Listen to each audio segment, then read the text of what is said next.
The Last Candle. Japanese Ghost Stories for Sleep. Episode 1. 10 Stories, Told Slowly, by Candlelight. Tonight's 10 stories. Yuki-Onna, the Snow Woman. Hoichi the Earless. Mujina, the Faceless One. Jikininki, the Eater of the Dead. Rokurokubi, the Wandering Heads. A Dead Secret. The Story of O-Tei. Diplomacy. Of a Mirror and a Bell, and the Boy Who Drew Cats. Good evening. And welcome, to the first night of The Last Candle.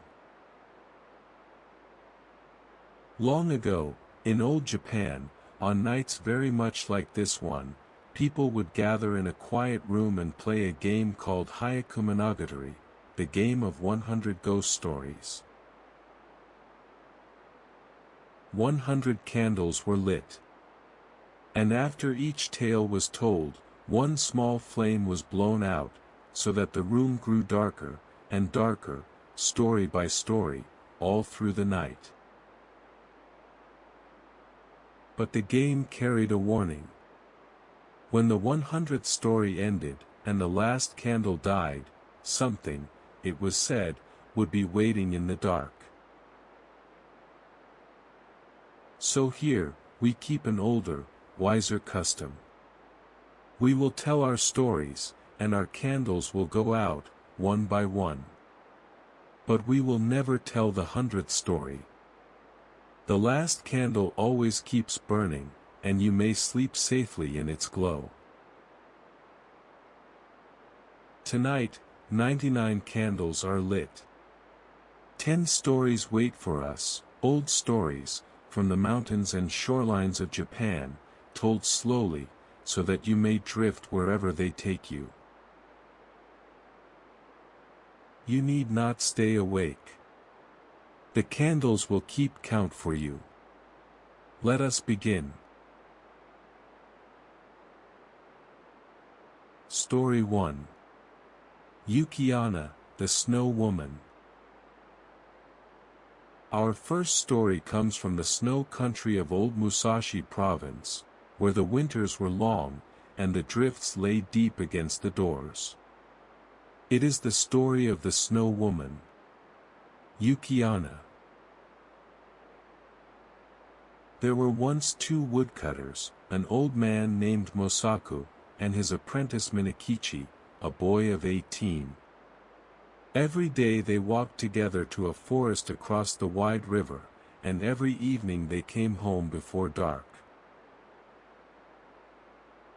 One winter evening, a great snowstorm caught them far from home. The ferryman had gone, leaving his boat on the other side of the water. So the 2 took shelter in the ferryman's little hut, a small room, with no fire, and only one door. The old man fell asleep almost at once. But Minakichi lay awake a long while, listening to the wind, and the soft, endless whisper of the snow against the door. At last, he too drifted off. He woke to a touch of cold upon his face. The door of the hut stood open, and in the pale snow light, he saw a woman in the room. A woman all in white, bending over old Mosaku, breathing upon him, and her breath was like a shining white mist. Then she turned, very slowly, and bent over Minakichi. He tried to cry out, but no sound came. She was beautiful, though her eyes made him afraid. For a long moment she looked at him. And then she smiled, and she whispered, "I was going to treat you like the other man. But I cannot help feeling sorry for you, you are so young. I will not hurt you tonight. But if you ever tell anyone, even your own mother, what you have seen. I will know. And then, I will come back. With that, she turned away, and passed out through the door into the storm. Minakichi leapt up and looked outside, but the woman was nowhere. The snow fell softly, quietly, covering every footprint. And old Mosaku did not wake again. The years went by, as years do. Minakichi kept his silence, and kept on cutting wood. And one evening, on the road home, he met a girl traveling alone, a tall, slender girl, lovely as first snow, with a soft voice like a quiet stream. Her name, she said, was Oyuki. They walked together, and talked, and by the time they reached the village, neither wished to say goodbye. Oyuki stayed. In time she became his wife, a gentle wife, and a good mother. 10 children she gave him, and the years were kind, and warm. Then one winter night, when the children were asleep, Oyuki sat sewing by the light of a paper lamp. And Minakichi, watching her face in the lamplight, remembered something from long ago. To see you sewing there, he said softly, brings back a strange thing that happened when I was a boy of 18. I once saw a woman as beautiful as you, and as white. In a snowstorm. In a ferryman's hut. He told her everything, the open door, the white breath, the whispered promise. Oyuki set down her sewing. And she rose, and her voice, when she spoke, was like the wind through snow. That woman was me, she said. I told you I would come back if you ever spoke of it. And I would end your days this moment, if not for the children sleeping in the next room. Care for them well, she said, growing pale, and thin, and bright, like mist in the lamplight. For if they have anything to complain of, I will know. And even as she spoke, she melted into a shining white haze, that rose to the roof beams, and passed away through the smoke hole, into the night. She was never seen again. The children grew, the snows came and went. And on quiet winter evenings, when the flakes brush softly against the door, they say a woodcutter's family sleeps soundly, and is watched over, still, by something white and gentle in the falling snow. The story of Yuki-Onna, the snow woman, is told. One more candle goes out. 98 remain, and the next tale begins.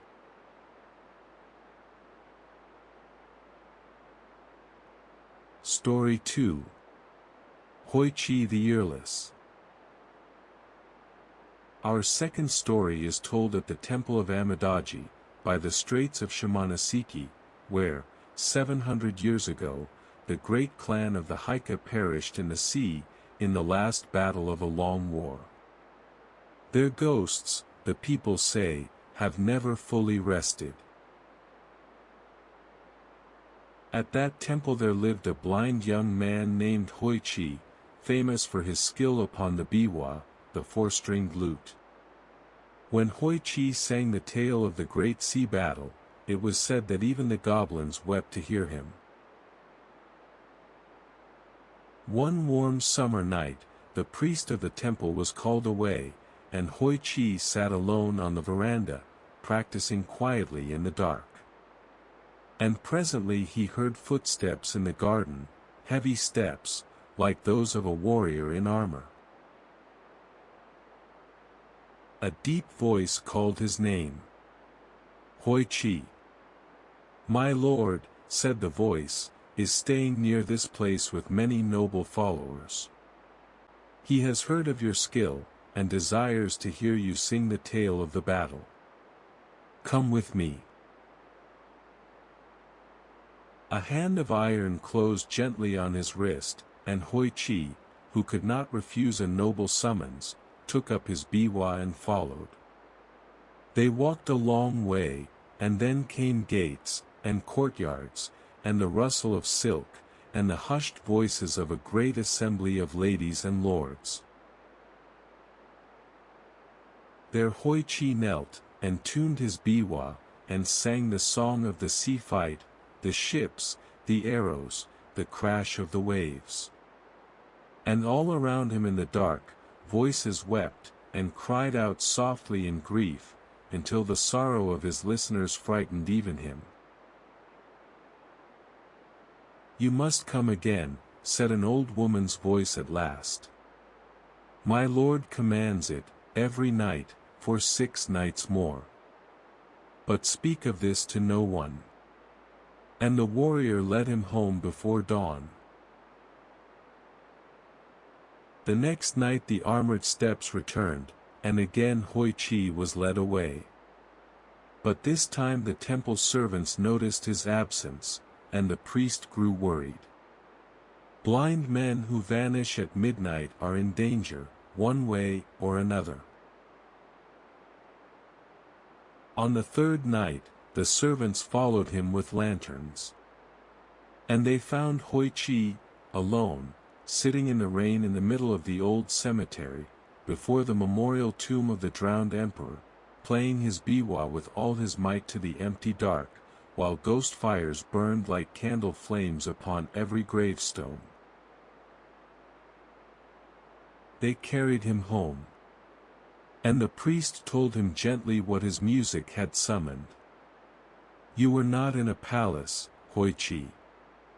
You were among the dead. They mean to take you with them, and if you obey them one more time, they will tear you to pieces. So before nightfall, the priest and his helper took their brushes, and wrote the words of a holy sutra upon every part of Hoichi's body. His face, his hands, his feet, his back, every inch of skin. Sit in silence tonight, said the priest. Do not answer. Do not move. The words will hide you. That night Hoichi sat alone, still as stone. And the iron steps came up the path, and stopped before him. Hoichi, called the deep voice. He did not answer. Hoichi. The voice came closer. Here is the biwa, said the voice slowly, but of the player, I see only 2 ears. The words of the sutra had made his body invisible to the dead, but the priest's helper had forgotten to write upon his ears. I must bring my lord something, said the voice, as proof his command was obeyed. There was one moment of great cold and great pain, and then the iron steps went away down the path, and out of the world, and never came back. Hoichi had lost his ears, but his life was saved, and the dead troubled him no more. He healed, in time. And his fame only grew, for everyone wished to hear the blind musician who had played for the ghosts of the Hyakumonogatari. He lived long, and was honored, and was known ever after by the name the children still whisper at that temple. Hoichi the Earless. And if you ever stand by the straits of Shimonoseki on a summer night, they say, you may hear a faint music over the water, the Hyakumonogatari, perhaps, still listening for their favorite song, beneath the slow, patient waves. The story of Hoichi the Earless is told. One more candle goes out. 97 remain, and the next tale begins.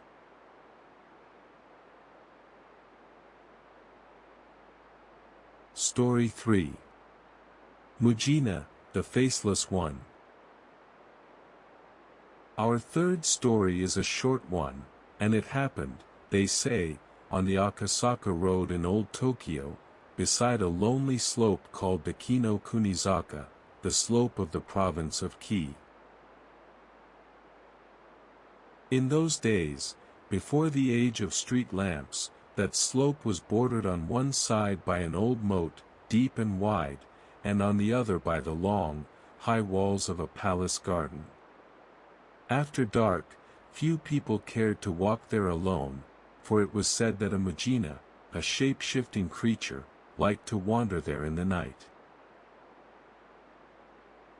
One night, long past the hour of decent errands, an old merchant was hurrying up the slope, when he saw a woman crouching by the moat, all alone, weeping bitterly into her long sleeves. She seemed a slight, graceful person, well dressed, with her hair arranged like that of a young girl of good family. Fearing she meant to drown herself, the merchant stopped, and spoke as kindly as he knew how. "Ojachu," he said, "honored maiden, do not cry like that. Tell me what the trouble is. If there is any way I can help you, I shall be glad to do it." And he meant it truly, for he was a kind man. But the woman went on weeping, her face hidden always behind one long sleeve. "Ojachu," he said again, patiently. Please listen to me. This is no place for a young lady at night. Only tell me how I may help you." Slowly, very slowly, she rose to her feet. Her back was still turned to him, her face still hidden. And then she turned around. And she dropped her sleeve. And she stroked her hand across her face. And the merchant saw that she had no eyes, no nose, no mouth. Nothing at all, only smooth, pale skin, blank as the shell of an egg, glimmering faintly in the dark. He screamed, and ran. Up the slope he ran, and on through the empty night, never daring to look back, until far ahead he saw the small warm glow of a lantern.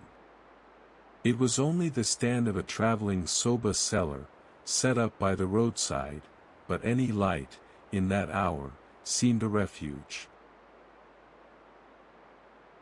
He fell down gasping at the soba man's feet. "Ah! Kore, he stammered, unable to say anything more. Kore, said the soba man, calmly. Now. What is the matter? Did somebody hurt you?" "No," gasped the merchant, "nobody hurt me. Only I saw a woman, by the moat, and she showed me. Oh, I cannot tell you what she showed me." "Heh," said the soba man. "Was it anything like this, that she showed you?" And the soba man stroked his own face, which therewith became smooth and blank as an egg. And at the same instant, every light went out. That is the whole of the story. The merchant lived, they say, though he never again walked the Kino Kunizaka after dark. And if, on some late errand of your own, a stranger's lantern seems a little too welcoming, there is no harm, perhaps, in simply wishing them good night, and walking on. The story of Mujina, the Faceless One, is told. One more candle goes out. 96 remain, and the next tale begins.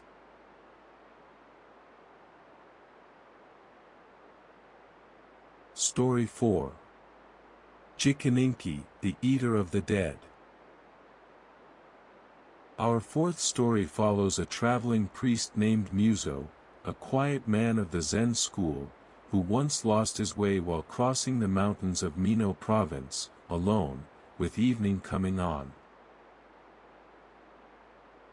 He wandered a long time without finding any path, and was beginning to think he must sleep among the rocks, when he spied, on the top of a hill, one of those small hermitages called enjitsu, built for solitary monks. An old priest lived there, but he refused, almost harshly, to give Muzo shelter. Instead he pointed the way to a village in the valley below, where food and lodging could be found. The village was a hamlet of a dozen houses, and the headman received Muzo kindly, gave him a warm meal, and a clean room, and Muzo, being weary, lay down early to sleep. But a little before midnight, he was wakened by the sound of weeping in the next room. Presently the screen slid open, and a young man entered with a lantern, and bowed. "Reverend sir," he said sadly, "it is my duty to tell you. I am now the head of this house. Yesterday, my father died. We could not tell you before, because of a custom of ours. When a death happens in this village," the young man explained, "all of us leave our houses for the night, and go to the next hamlet until morning, leaving the body alone. For strange things always happen in the house where the dead remain. So come with us, reverend sir. You shall have good lodging elsewhere." But Muzo answered gently, "I am a priest. Prayers for the dead are my calling. I am not afraid to keep watch. Go, and leave me with your father." The villagers pleaded with him, for they feared for his safety, but a priest cannot be commanded, and at last they went away, and the whole village emptied into the dark. Muzo sat down beside the dead man, where the offerings had been laid, and began the funeral service, and then he kept his vigil, alone, through the still hours, in a house as quiet as the bottom of a well. And when the night was deepest, a shape came in. Muzo found he could neither move nor speak.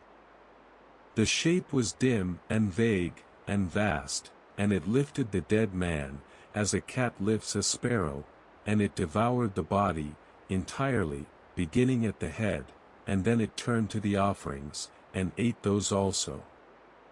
And then it went away, as silently as it had come. In the morning the villagers returned, and seemed not at all surprised to find the body gone. "Ah," said the young headman. "That is why we leave. Those who stay are harmed. But you, reverend sir, are unhurt. You must be a holy man indeed." Muzo, when he had recovered himself, asked, "Why does not the priest on the hill perform these services for your dead?" The villagers looked at one another, puzzled. "What priest?" they asked. "What hill?" "There has been no priest in these parts," they said, "for many, many years." So when he left the village, Muzo climbed the hill again, and found the little hermitage, and the old priest waiting at its door. "Forgive me," said the old man, bowing very low, "for the shame you must now witness. For you have seen me, in my true shape. It was I who devoured the body before your eyes. I am a Jikininki, an eater of human flesh. Long ago, said the old man, I was a priest in this lonely place, the only priest for many leagues. But I performed the services for the dead thinking only of the payment, the fine robes, the good food the office brought me. I served with a greedy heart. And when I died, I was reborn as you see me, condemned to feed, again and again, upon the dead of this very district. Reverend Sir, you are a true priest. I beg you, pray for me, help me by your prayers, that I may be released from this existence. And no sooner had the old man made this request, than he vanished. And the hermitage vanished with him. Muzo found himself kneeling alone in the tall grass, beside an ancient, moss-grown tomb, the tomb, it seemed, of a priest, from a forgotten age. He said every prayer he knew, there on the hillside, slowly and with his whole heart. And we may hope the prayers were heard, for the village, they say, was never troubled again. Greed makes hungry ghosts of us, the old tale means, and kindness, freely given, is what finally lets them rest. The story of Jikininki, the eater of the dead, is told. One more candle goes out. 95 remain, and the next tale begins.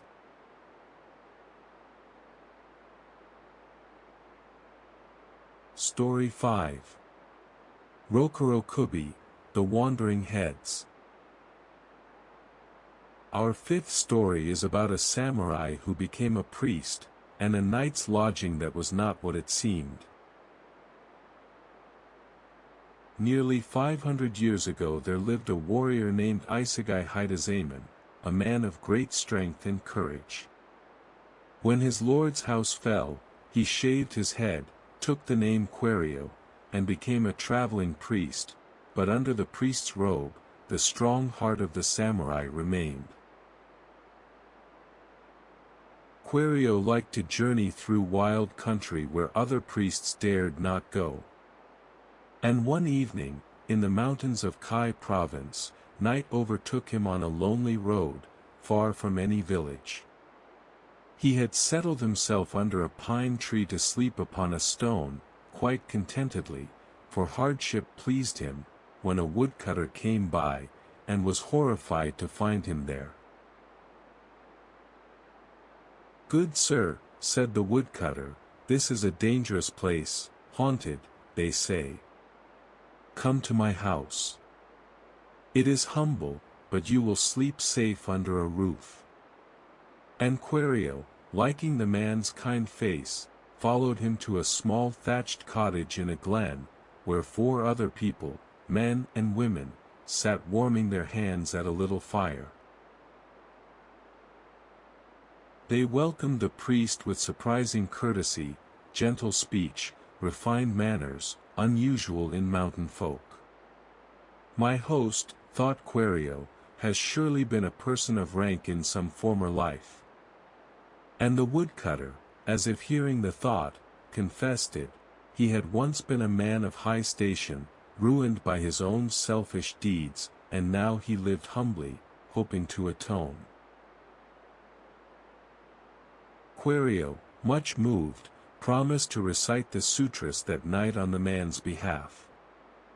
Then he was shown to a little side room, where a bed had been made ready, and while the household slept, he prayed, and then, feeling thirsty, he rose quietly to find water. He slid open the screen, and found 5 bodies lying about the hearth. Bodies, without heads. No blood. No wound.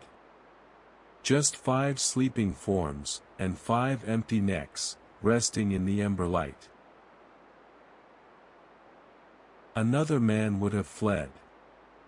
But Quario had been a samurai, and he remembered an old tale. These were Rokurokubi, beings whose heads leave their bodies at night, and fly abroad to hunt.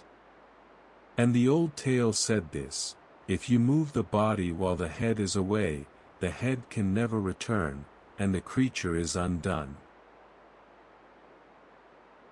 So Quario, calmly, as one doing a night's honest work, took the body of his host by the feet, and drew it out of the house, and laid it in the garden, among the ferns. Then he went out into the glen, and followed the sound of voices, and there, in a clearing, 5 heads flitted about in the dark like great pale fireflies, laughing among themselves, and speaking of how they would devour the plump traveling priest who slept in their house.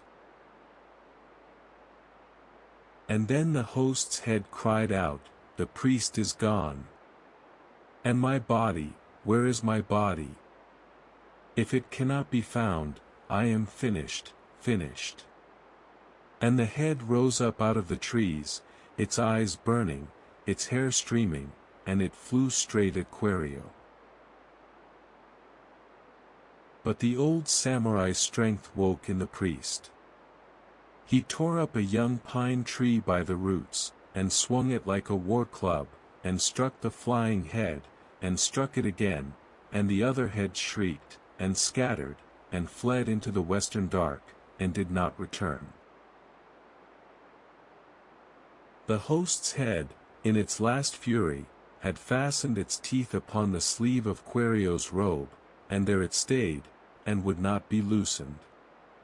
And Quario, being the man he was, simply left it there, hanging from his sleeve like a strange ornament, and walked on down the mountain at dawn, to continue his journey.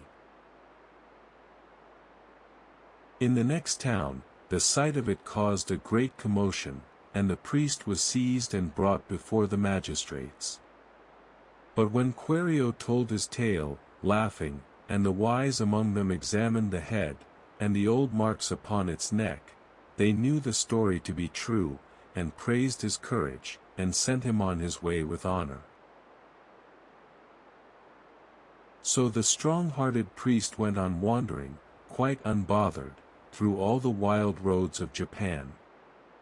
And the moral, if a sleepy listener needs one, is a comfortable thought for the road: courage, and a calm heart, may walk safely through places where fear alone would be devoured. The story of Rokurokubi, the wandering heads, is told. One more candle goes out. 94 remain, and the next tale begins.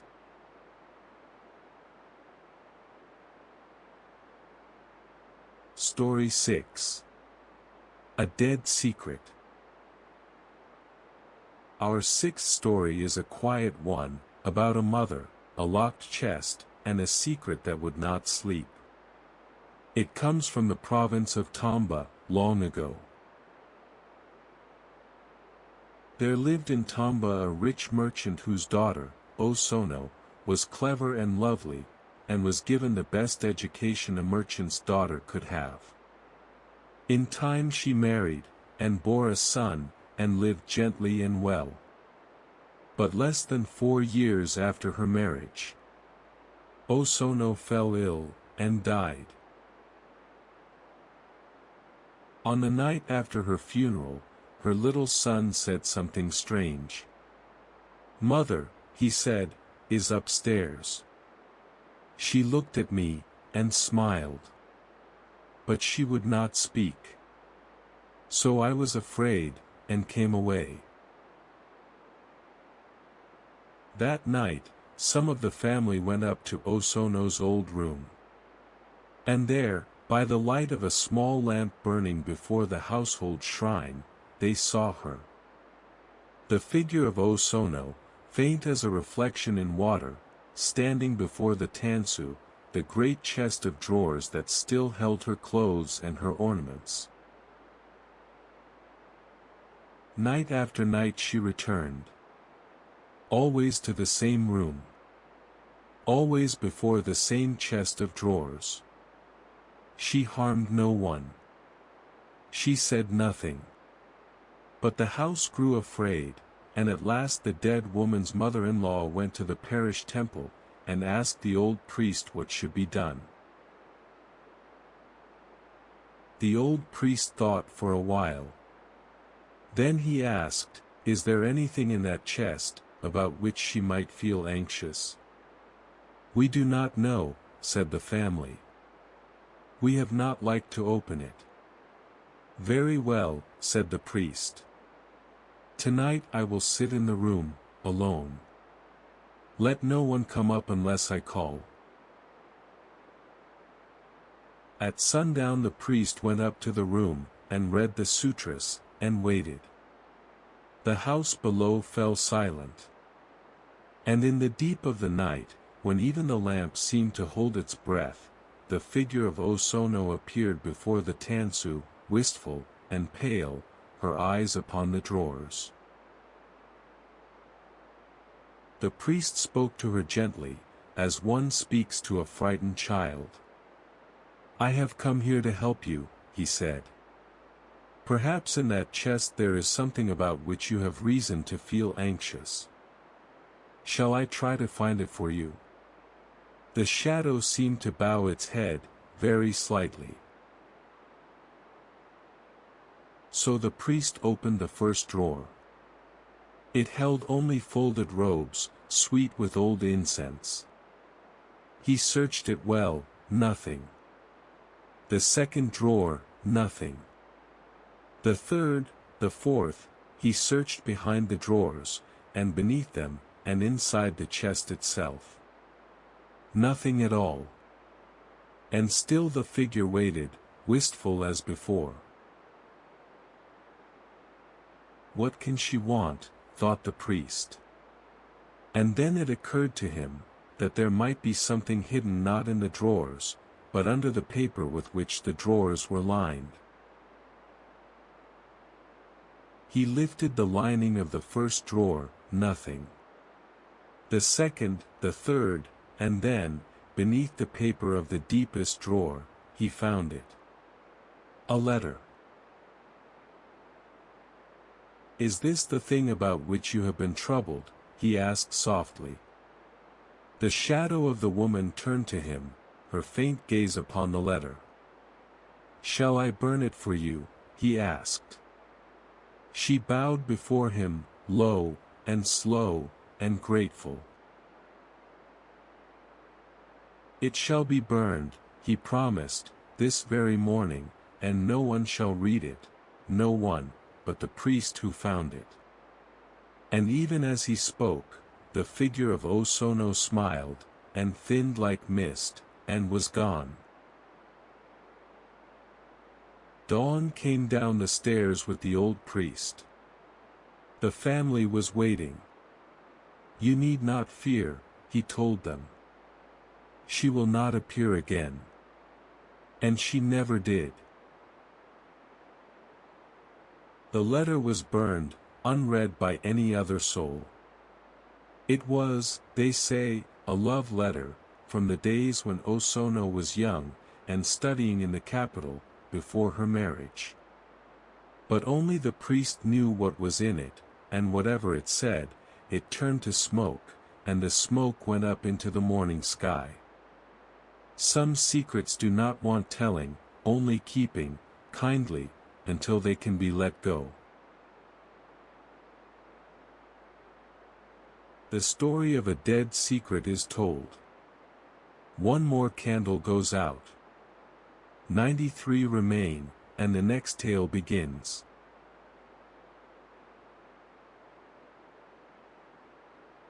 Story 7. The Story of O-Tei. Our seventh story is not a frightening one at all. It is a love story, though it crosses, very gently, the border between one life and the next. It happened in the town of Niigata, in the province of Echizen. A young man named Nagao, the son of a physician, was betrothed from childhood to a girl called O-Tei, the daughter of his father's friend. They were to be married when Nagao finished his studies. But in her 15th year, O-Tei fell ill, with the slow illness for which, in those days, there was no cure. When she knew that she was dying, she sent for Nagao, to say goodbye. "Nagao-sama," she said softly, "we were promised to each other from the time we were little. We were to be married at the end of this year. But now, I am going to die. The gods know what is best for us. If I were able to live for some years more," she went on, "I could only continue to be a cause of trouble and grief to you.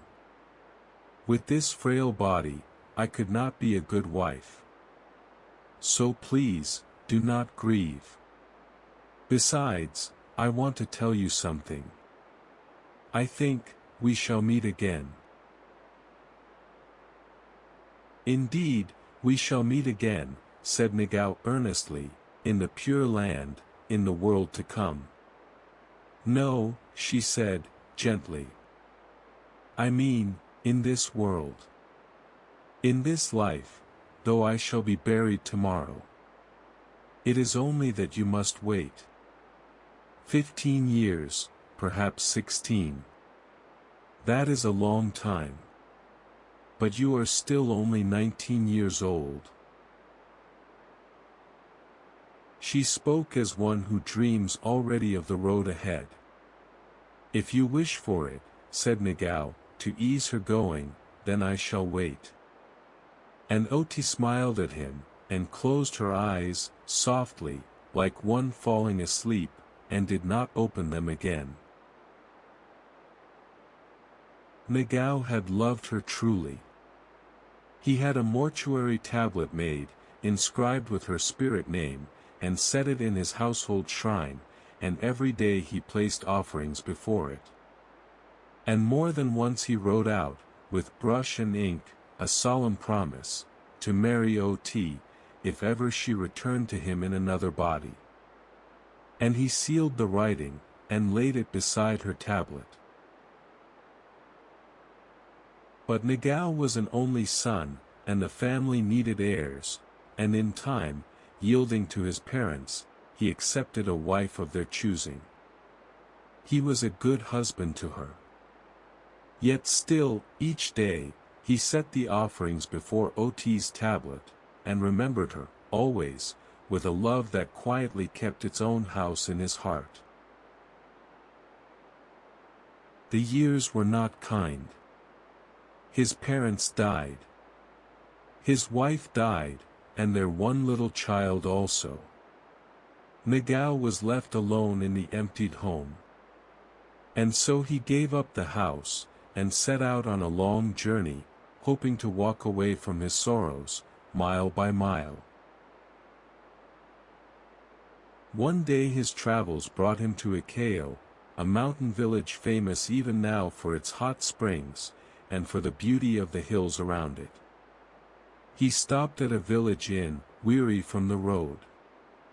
And a young girl came in, to serve his tea. And when Nagao saw her face, his heart stopped in his chest. So strangely did she resemble O-Tei that he pinched himself, to be sure he was not dreaming. As she came and went, tending the fire, laying the meal, every motion of her hands, every turn of her head, was the very grace of the girl to whom he had been promised in his youth. At last, he spoke to her, trembling. "Elder sister," he said, using the old courteous address, "you so much resemble a person I knew long ago that I was startled when you entered. May I ask, where you were born, and what your name is?" And immediately, in the well-remembered voice of the dead, she answered, "My name is O-Tei. And you are Nagao Chuya of Ekigo, my promised husband. 17 years ago I died in Niigata. Then you made a promise in writing, that you would marry me if ever I returned to this world, in the body of a woman. You sealed that writing, and laid it in the shrine, beside the tablet that bears my name. And so, I have come back."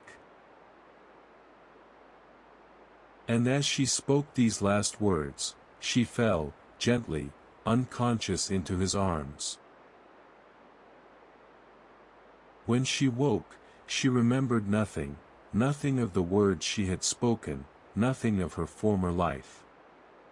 The memory had opened its door once, like a lantern uncovered for a single moment on a dark road, and then closed again, forever. But Nagao needed nothing more. They were married, and they were happy, and the promise, sealed all those years in the quiet of the shrine, was kept at last.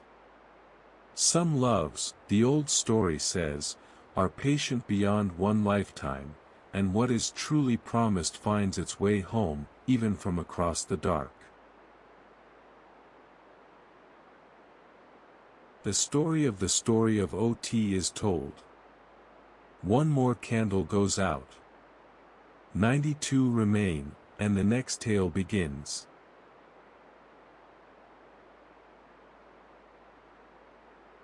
Story 8. Diplomacy.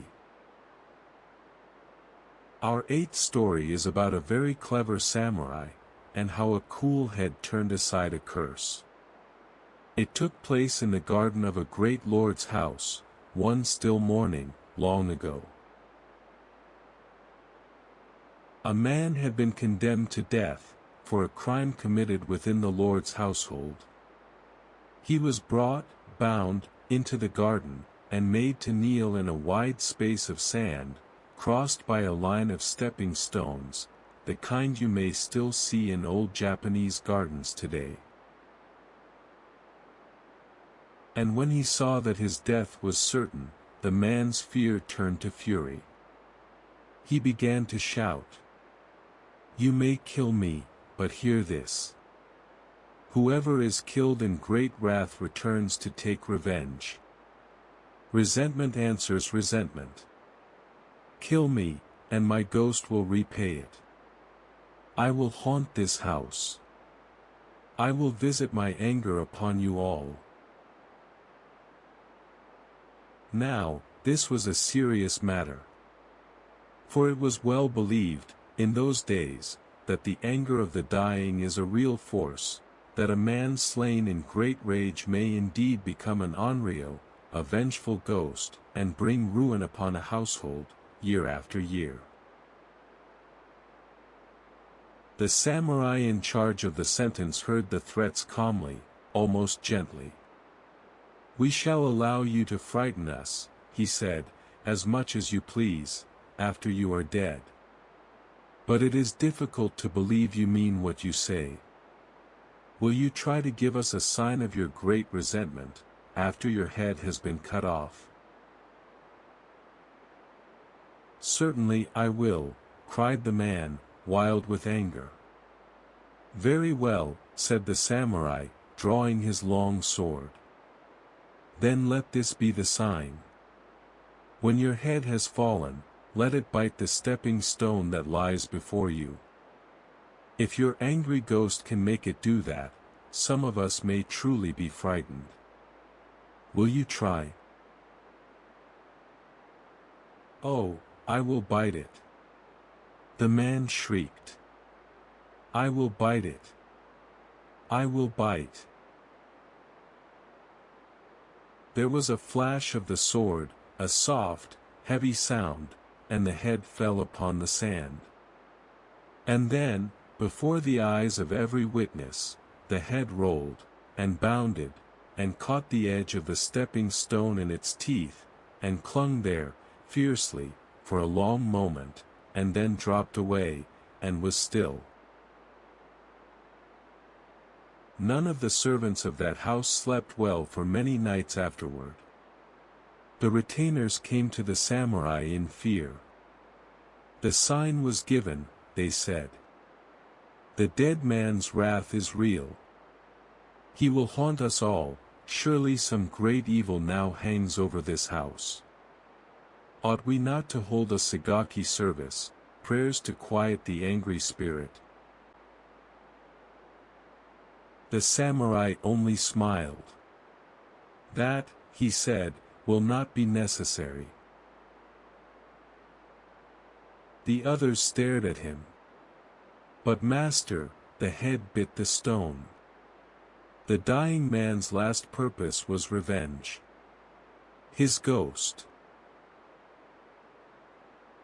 His ghost, said the samurai comfortably, has no purpose left at all. Consider, only the very last intention of a dying man is dangerous. When I challenged him to give the sign, I turned his whole mind away from revenge. He died with one single purpose only, the purpose of biting the stepping stone. That purpose, he accomplished. Everything else, he forgot. So you may put away all fear, the matter is finished. And the samurai was right. The dead man gave no more trouble. Nothing stirred in the corridors at night. Nothing sighed in the garden.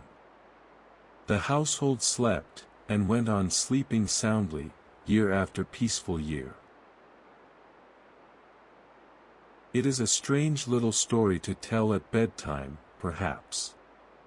But there is something restful in it, all the same, for it says that even the angriest spirit is only as strong as its last thought. Set the mind on one small, harmless task, and even a curse runs quietly out of the world, like water into sand. The story of diplomacy is told. One more candle goes out. 91 remain, and the next tale begins.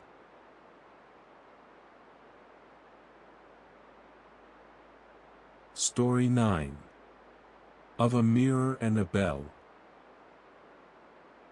Our ninth story is about a mirror, a bell, and a mother's regret, and about the strange old belief the Japanese called nazareru, that one thing, wished upon hard enough, may stand in the place of another.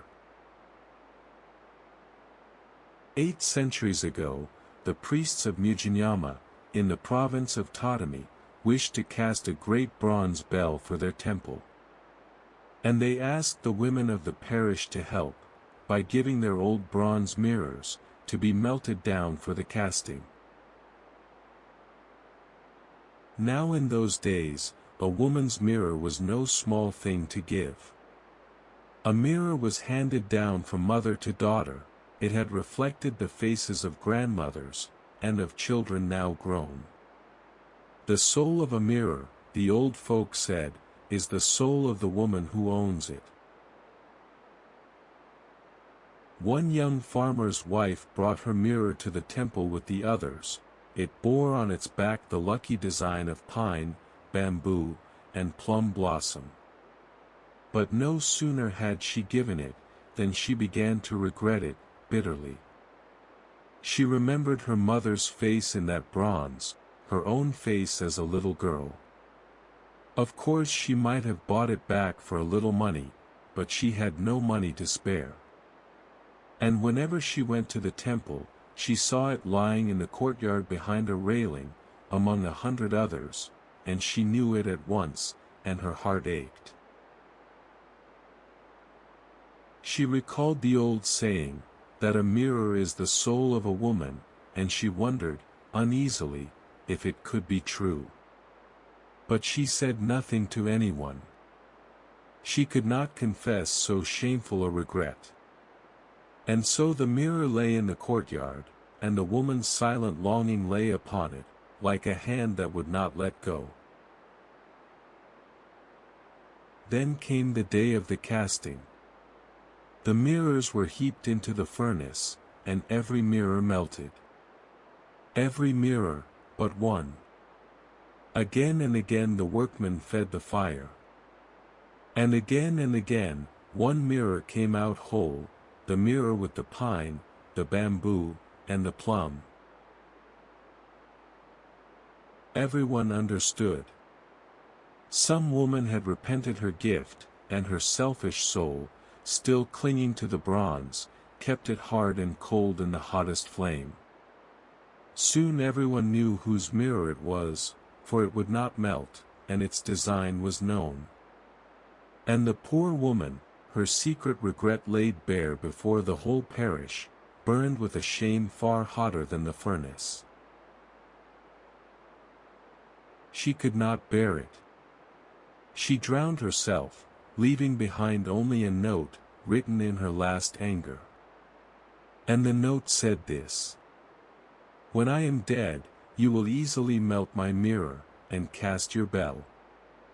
But to the person who breaks that bell by ringing it, my ghost will give great wealth." Now, you must know, the last wish of a person who dies in anger was thought to hold uncanny power. And when the woman was dead, her mirror melted at once, and the great bell was cast, and hung in the temple. But everyone remembered the promise in the note. And the people, oh, the people! As soon as the bell was hung, they came in crowds to ring it, swinging the great beam with all their strength, hour after hour, day after day, each one hoping to be the person who broke the bell, and won the ghost's fortune. The priests endured the din for a while. But the bell was strong, and would not break, and the ringing went on, morning, noon, and night, until the priests could bear it no longer. They took the bell down, and rolled it down the hill into a swamp. And the deep swamp swallowed it, whole and unbroken. And that was the end of the bell, only its legend remained. But the legend, in Japan, is never quite the end. For there was still Nazareru, the art of the substitute. People reasoned thus: if one cannot break the true bell, one may make a bell of one's own, and break that, with the same wish in the heart, and perhaps the ghost will be satisfied. And so, they say, a woman called Yumagi, in a tale still sung, once beat a bronze wash basin, wishing it were the bell of Mugen, and cried out for gold, and gold was given her. And after her, many another hopeful soul went out to a garden, and shaped a bell of mud, and beat it, and broke it, calling on the ghost of the mirror woman for wealth. Did the ghost ever pay? The old story gives one answer, with a smile in the dark. A certain farmer's wife broke her mud bell night after night, calling for gold, and one night, a figure in white did indeed rise up before her, and what it gave her, the tale says, was a covered jar, heavy, and promising. She carried it home rejoicing. And when she lifted the lid, well, the storytellers of old Japan like to end there, with the lid just rising, so we will end there too. Wish gently, the tale advises, hold your treasures lightly, and never ask a drowned woman's ghost for money. On such sensible advice, a listener may sleep quite soundly.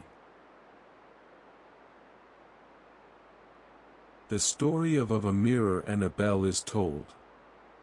One more candle goes out. 90 remain, and the next tale begins.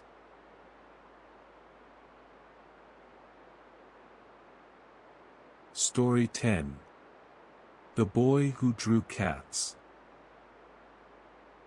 Our 10th and final story tonight is the gentlest of all, a tale told to Japanese children for many generations. It is the story of the boy who drew cats. A long, long time ago, in a small country village in Japan, there lived a poor farmer and his wife. They had a number of children, and could hardly feed them all.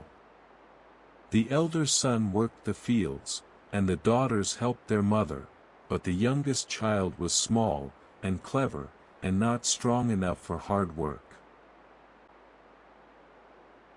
So his parents took him to the village temple, and asked the old priest to take him as an acolyte, a student of holy things. The priest spoke with the boy, found him quick and bright, and agreed. And so the boy lived at the temple, and learned his lessons well, except for one thing. He drew cats. He could not help it. Cats in the margins of his copybooks. Cats on the pillars of the temple. Cats on the screens, cats on the floors. Whenever he was alone, wherever there was a brush and an empty space, there, soon, would be a cat. He drew them because he could not draw them. He had, as the old people say, the heart of an artist. The priest scolded him kindly, and scolded him sternly, and at last said, "My boy, you must go away from this temple. You will never make a good priest, but perhaps you will make a great artist. Now let me give you one last piece of advice, and mind you never forget it. Avoid large places at night, keep to small." The boy did not understand. Keep to small, he turned the words over and over, and could not guess what the old man meant. But he was ashamed to ask, and so he tied up his little bundle, and went away. He dared not go home, for he feared his father's anger. So he set out for the town 12 miles away, where there was a great temple, and where, he had heard, priests were wanted. What the boy did not know, was that the great temple stood empty. A goblin had driven the priests out, and ruled the place after dark. But travelers saw a light burning there at night, and some who went in were never seen again. The boy came to the town late in the evening, tired and hungry, and climbed the hill to the great temple. It was silent. The doors stood open. A single lamp burned inside. He called out, no one answered. He waited, and no one came. So he went in, and sat down, and thought that someone would come soon. Everything in the temple was gray with dust, and webbed with the spiders' weaving. But there were white screens, beautiful, wide, empty white screens, and there was a writing box, and a brush, and fresh ink.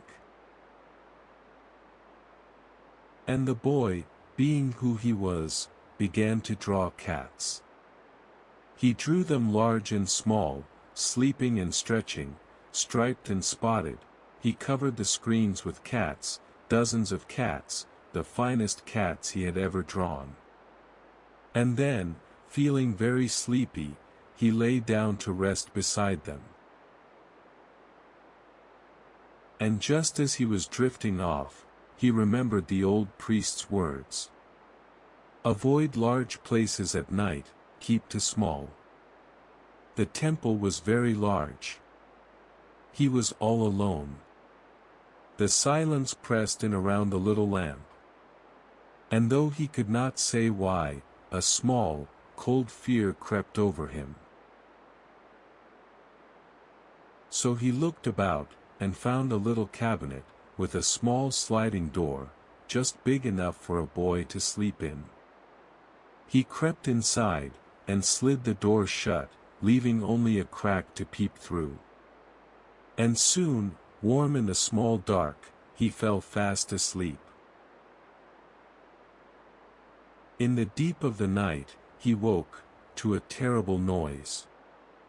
A noise of fighting, screaming, scuffling, a noise so dreadful that he dared not move, dared not even breathe, but lay still as stone in his little cabinet while the whole temple shook around him. Through the crack of the door, there was nothing to see but darkness, and he kept himself small, small, small, until everything, at last, went quiet. He did not come out until the morning sun crept in through the temple windows. And when he slid open his little door, and stepped out, he saw, lying in the middle of the great floor, an enormous rat. A goblin rat, a monster bigger than a cow, dead. But what could have killed it? The boy looked around the silent hall. And then he saw them. The cats. His cats, on the white screens, exactly where he had drawn them, but every one of their mouths, was red, and wet, with the stain of the night's battle. Then the boy understood the old priest's advice at last. Keep to small, and he understood, too, what his own hands had made. The priests of the town returned.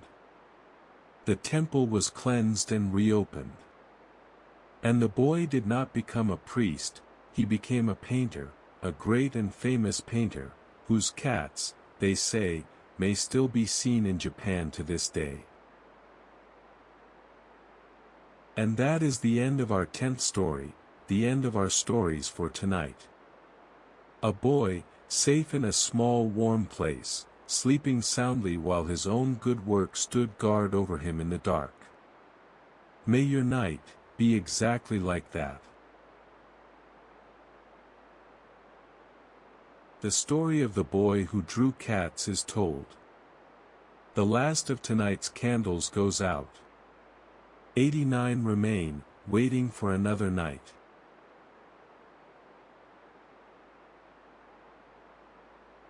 And so 10 candles have gone out, and 89 remain, glowing softly in the dark.